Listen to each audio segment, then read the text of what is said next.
മീനും ഇറച്ചൊക്കെ ഇഷ്ടപ്പെടുന്ന ഒരു ശരാശരി മലയാളിക്ക് ഇഷ്ടപ്പെടുന്ന വയറ് നിറച്ച് കഴിക്കാൻ പറ്റുന്ന കുറച്ച് കറികളായിട്ടുള്ള ഒരു ചെറിയ ഊണിൻ്റെ വിശേഷമായിട്ടാണ് ഇന്ന് എനിക്ക് പറയാനുള്ളത്. പനി പിടിച്ച് നാവിന് രുചിയും അതുപോലെ തന്നെ മണമൊന്നും ഇല്ലാതിരിക്കുന്ന സമയത്താട്ടാണ് ഞാൻ ഈ വീഡിയോ എഡിറ്റ് ചെയ്യുന്നത്.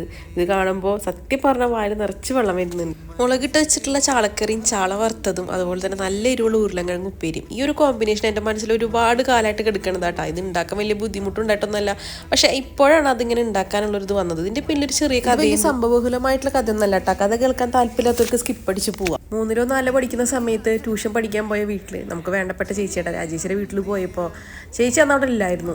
ആ സമയത്ത് ഞാൻ കുറച്ച് നേരം അവിടെ വെയിറ്റ് ചെയ്തു.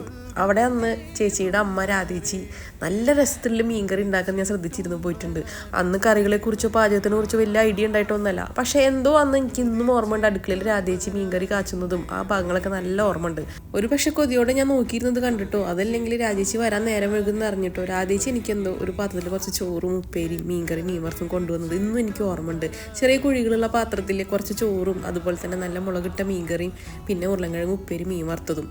എൻ്റെ അമ്മയുടെ നിർദ്ദേശങ്ങൾ പലതും ഉണ്ടായിരുന്നു കേട്ടോ. എപ്പോഴും പുറത്തോട്ട് പോകുമ്പോൾ ഒരു വീട്ടിൽ പോയാൽ അവർ ഭക്ഷണം കഴിക്കുമ്പോൾ നോക്കി നിൽക്കരുത്, കൊതിയോട് കൂടിയിട്ട് വായ പൊളിച്ച് നിൽക്കരുത്, അങ്ങനത്തെ കുറേ നിർദ്ദേശങ്ങൾ തന്നിട്ടാണ് അമ്മ എപ്പോഴും ഓരോ സ്ഥലത്തേക്ക് പറഞ്ഞേക്കാറ്.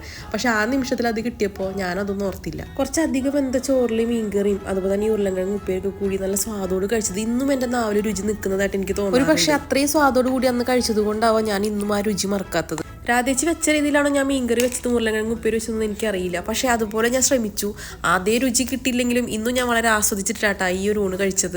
വാളംപുളി പിഴിഞ്ഞു വെച്ചും തക്കാളിയും അതുപോലെ തന്നെ ഇഞ്ചിയും ചുവന്നുള്ളിയൊക്കെ ചതച്ചിട്ടതും 2 പച്ചമുളക് കീറിയതും കാശ്മീരി ചില്ലി പൗഡറും കറിവേപ്പിലൊക്കെ ഇട്ട് നല്ലപോലെ തിരുമെടുത്തു. പാകത്തിന് ഉപ്പും കൂടി ചേർക്കണേ.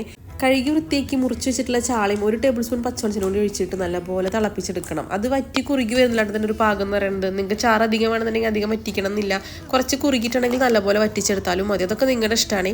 2 ചെറിയ ഉരുളക്കിഴങ്ങ് എടുത്തിട്ടുണ്ട്, അത് മാത്രം നമ്മുടെ കയ്യിൽ ഉണ്ടായിരുന്നുള്ളൂ. അത് നമ്മുടെ പാകത്തിനനുസരിച്ചിട്ട് വലിപ്പത്തിനനുസരിച്ചിട്ട് മുറിച്ച് മാറ്റി വെച്ചിട്ടുണ്ട്. ഇങ്ങനെ മുളകിട്ട് വയ്ക്കുന്നത് ചിലർക്ക് അറിയുണ്ടായിരിക്കില്ല. ഇത് നമ്മുടെ ഭാഗത്തൊക്കെ ഇങ്ങനെയായിട്ടാണ് വെക്കാറ്. കുടംപുളി ഇട്ട് അതുപോലെ തന്നെ ഉള്ളിയൊക്കെ വഴറ്റുണ്ടാക്കുന്ന രീതിയുണ്ട്, അതും നമ്മൾ ചെയ്യാറുണ്ട്. വേണമെന്നുണ്ടെങ്കിൽ കുറച്ചുകൂടി വറ്റിക്കാട്ടാ. നമ്മൾ ഈ ഒരു പാകത്തിനാണ് വറ്റിച്ചെടുത്തത്. ഇതിൻ്റെ ഇടയിൽ നമുക്ക് ഉരുളക്കിഴങ്ങ് ഉപ്പേരി ഉണ്ടാക്കാം. വെളിച്ചെണ്ണ ചൂടാക്കി കടുക് പൊട്ടിച്ച് 5-8 ചുവന്നുള്ളിയും അതുപോലെ തന്നെ വെളുത്തുള്ളിയും കൂടി ചതച്ച് നന്നായി പോലെ മുപ്പിക്കണം. എൻ്റെ വീട്ടിലൊന്നും ഉപ്പേരി കാച്ചുമ്പോൾ കടുക് പൊട്ടിക്കാറില്ല കേട്ടോ. പക്ഷേ എനിക്ക് കടുക് പൊട്ടിച്ച മണം ഇഷ്ടമുള്ളത് കൊണ്ട് തന്നെ മിക്കപ്പോഴും ഞാൻ ഉപ്പേരി ഉണ്ടാക്കുമ്പോൾ കടുക് പൊട്ടിക്കാറുണ്ട്. കുറച്ച് കാശ്മീരി ചില്ലി പൗഡറും അതുപോലെ തന്നെ ചതച്ച മുളകും കൂടി ചേർക്കുന്നുണ്ട്. കാശ്മീരി ചില്ലി പൗഡർ ചേർക്കുന്ന ഒരു കളർ കിട്ടാൻ വേണ്ടിയിട്ടാണ്. സാധാരണ ചതച്ച മുളക് മാത്രമാണ് ചേർക്കാറ്. അതും കൂടി ചേർത്ത് ഇനി വേണമെന്നുണ്ടെങ്കിൽ കുറച്ച് ഉപ്പും കൂടി ചേർക്കാട്ടാ. കറിവേപ്പിലും കൂടി ചേർത്ത് കരിയാണ്ട് ചെറുതിലിട്ട് മൂപ്പിച്ചെടുത്തതിന് ശേഷം നമ്മൾ വേവിച്ച് മാറ്റി വെച്ചിട്ടുള്ള ഉരുളക്കിഴങ്ങ് ഉണ്ടല്ലോ, ഉപ്പും മഞ്ഞളിട്ട് വേവിച്ചതാണ്. ഞാൻ കുക്കറിൽ വേവിച്ചതാണ് കേട്ടോ. നിങ്ങൾ ഇതുപോലെ ഉടയാതെ വേവിച്ചെടുക്കണം, അതാണ് അതിൻ്റെ ഒരു പാകം എന്ന് പറയുന്നത്. ഇതുപോലെ ഒന്ന് ചുറ്റിച്ചെടുത്ത് കഴിഞ്ഞാൽ ഉള്ളി വാടിയതും മുളകും കറിവേപ്പിലയും ഉപ്പൊക്കെ നല്ലപോലെ ആ കിഴങ്ങിൽ പിടിച്ച് കിട്ടും. സംഭവം സെറ്റായിട്ടുണ്ട്. ഇനി നമുക്ക് ചാള വറുത്തെടുക്കാം. അതിന് മുന്നേ ഒരു കാര്യം പറഞ്ഞോട്ടെ, ഇനി ഉരുളക്കിഴങ്ങ് ഉപ്പേരി ഇങ്ങനെയല്ല നിങ്ങൾ വെക്കാന്ന് വെച്ചിട്ട് ഇതും ടേസ്റ്റിലാന്ന് ആരും വിചാരിക്കരുത്. അസാധു രുചിയാട്ടാ ഇങ്ങനെ ഉരുളക്കിഴങ്ങ് ഉപ്പേരി വയ്ക്കുമ്പോൾ. പിന്നെ എരിവൊക്കെ നിങ്ങളുടെ പാകത്തിനനുസരിച്ച് ചേർക്കുക. അതൊക്കെ ഓരോരുത്തർ ഇഷ്ടത്തിനനുസരിച്ച് ചേർക്കണേ. ഞാൻ ചേർത്ത പോലെ ചേർക്കണമെന്നില്ല, ചിലർക്ക് എരിവ് അധികം പറ്റാത്തവരാവും. അതിനനുസരിച്ചിട്ട് ചേർക്കാൻ നോക്കും. എൻ്റെ കൂട്ടുകാരൊക്കെ പറയാറുണ്ട് എൻ്റെ പാചക രീതിയൊക്കെ കൊള്ളാം, പക്ഷെ അതിൽ കുറച്ച് എരിവ് ചേർക്കൽ കൂടുതലാണെന്ന് എപ്പോഴും പറയാറുണ്ട്. പക്ഷെ അതൊക്കെ ഓരോരുത്തരുടെ ഇഷ്ടങ്ങളല്ലേ. എന്തായാലും നമുക്ക് ചാള വറുത്തെടുക്കാം. വെളിച്ചെണ്ണ ചൂടാക്കി അതിൻ്റെ സൈഡിൽ കുറച്ച് പലഞ്ഞീനും കൂടി ഇട്ടിട്ടുണ്ട്. UAE വന്ന ശേഷം നല്ല ഫ്രഷ് ചാള കിട്ടാന്ന് കുറച്ചധികം ബുദ്ധിമുട്ടുള്ള കാര്യമായിരുന്നു കേട്ടോ. പക്ഷേ കുറച്ച് കാലങ്ങൾക്ക് ശേഷമാണ് ഇത്രയും നല്ലൊരു ചാള കിട്ടിയത്. അപ്പോൾ ചാള വറുത്തതും പലഞ്ഞീനും സെറ്റായിട്ടുണ്ട്. എത്ര പെട്ടെന്നല്ല കാര്യങ്ങളൊക്കെ കഴിഞ്ഞത്. പറയുമ്പോൾ സുഖമാണെന്ന് അറിയാം, പക്ഷെ ചെയ്യുമ്പോഴും അത്ര വലിയ പണി ഉണ്ടായിരുന്നില്ല കേട്ടോ.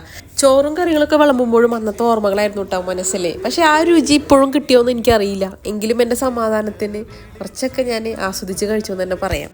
ചൂട് ചോറിൻ്റെ മുകളിലെ വാളംപുളി പിഴിഞ്ഞതും തക്കാളിക്ക് ഇട്ട് വെച്ചിട്ടുള്ള നല്ല പുളിയുള്ള മീൻകറി. ചിലർ പറയും കുടംപുളി ഇട്ട് വെച്ചാൽ മാത്രമേ കറിക്ക് ടേസ്റ്റ് ഉണ്ടാവുള്ളൂ എന്ന്. നമ്മളൊരു ഐറ്റം എത്രയൊക്കെ രുചിയിൽ വെച്ചാലും അത് ഓരോരുത്തർക്കും ഓരോ ഇഷ്ടങ്ങളാണ്. അതുകൊണ്ടാണ് ഒരു റെസിപ്പിയും പറയുമ്പോഴും നമുക്കൊരു ടെൻഷനാണ്. എല്ലാവർക്കും ഇഷ്ടപ്പെടണമെന്നില്ല. ഇഷ്ടപ്പെടുന്നവർക്ക് ട്രൈ ചെയ്യാം, ഇഷ്ടപ്പെടാത്തവർക്ക് അത് തള്ളിക്കളയാം. ഇതുപോലെ എവിടെയെങ്കിലൊക്കെ പോയി കഴിച്ച ഓർമ്മകളും കഥകളൊക്കെ നിങ്ങൾക്കുണ്ടെങ്കിൽ ഒന്ന് കമൻറ്റ് ചെയ്യണേ. ഇഷ്ടമുണ്ടെങ്കിൽ മാത്രം കേട്ടോ, ഞാൻ നിർബന്ധിക്കൊന്നുമില്ല. അപ്പം ഇങ്ങനെ ചാള വറുത്തതും ചാള മുളകിട്ട് വെച്ചതും ഉരുളക്കിഴങ്ങും കോമ്പിനേഷൻ കഴിക്കാത്തവരുണ്ടെങ്കിൽ ഒന്ന് ട്രൈ ചെയ്തിട്ട് ഒന്ന് പറയണേ.